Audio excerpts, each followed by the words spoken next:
Habari inayosema siri maziwa ya nyuki kusaidia mtu asizeeke haraka. Lakini simulizi kutekwa kwa msaidizi wa Lissu. Simulizi kutekwa kwa msaidizi wa Lissu na sababu zinazochochea utoaji mimba hatarishi na kupandisha haki kiini cha vurugu. Huyo ni Nchimbi anasema kupindisha haki ni kiini cha vurugu. Huyo ni Nchimbi asema. Hiyo ni habari inapatikana kwenye gazeti lako la Mwananchi kwenye kurasa wa mbele.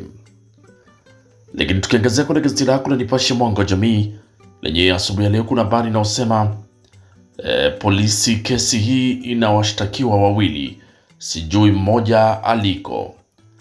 Lakini undani kutekwa kwa msaidizi wa Tundu Lissu. Undani kutekwa kwa msaidizi wa Tundu Lissu na Chadema na Gambo siri nzito. Chadema na Gambo siri nzito.